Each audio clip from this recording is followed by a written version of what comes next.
大家好，歡迎收到。咁今次介紹觀塘站嘅車站指南，就係2023年8月炒咗去，不過變咗2024年7月。而家就係8月啦。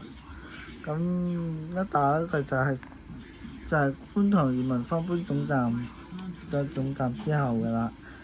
之後地標有83個啦，之後就係揾翻地標嘅位置啦。之後就咁啦，呢個就係車站位置圖。之後就係另一個車站封面，呢個就係觀塘站車站時代嘅背面。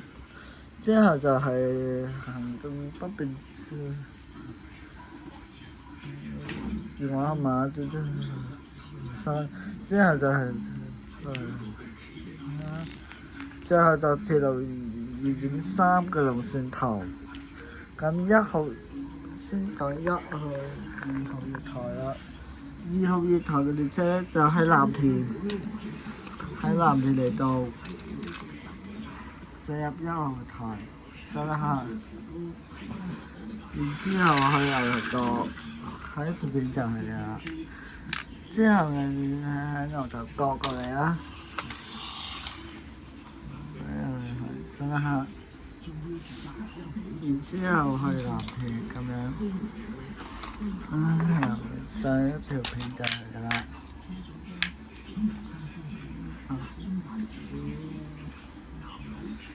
喺修正座機系統嘅時候呢，係咁樣啦。上呢個月台先啦，對面就有一架車嘅，對面嗰架就咁樣啦，就好似電翻廠咁樣嘅路線啦。即係都係一班嚟到，因為有分到普通嘅1號台。之後2號台就掉一頭，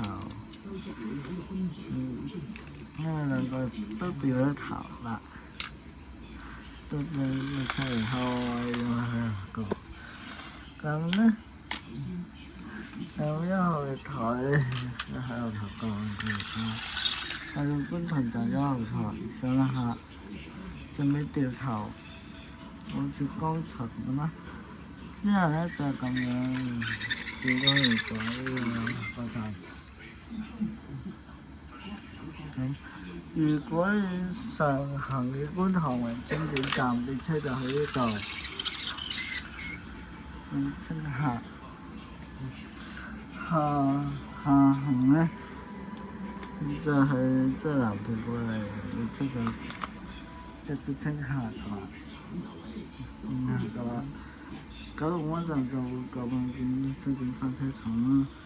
之後列車就離開咁樣。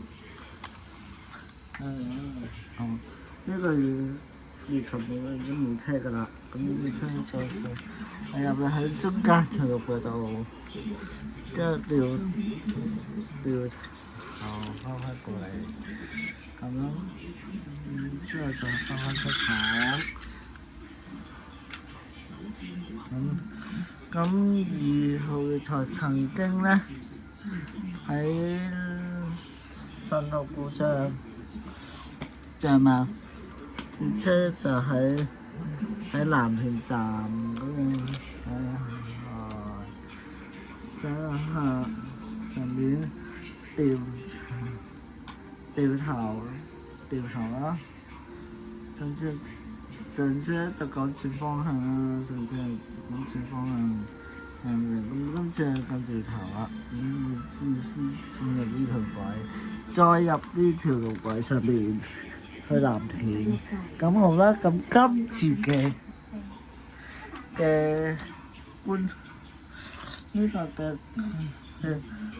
觀塘站車站只能介紹到呢度。咁下一集介紹牛頭角，咁好似咧。咁好啦，咁今次嘅觀塘站會唔會喺度？咁下集介紹牛頭角，星期2再見，拜拜。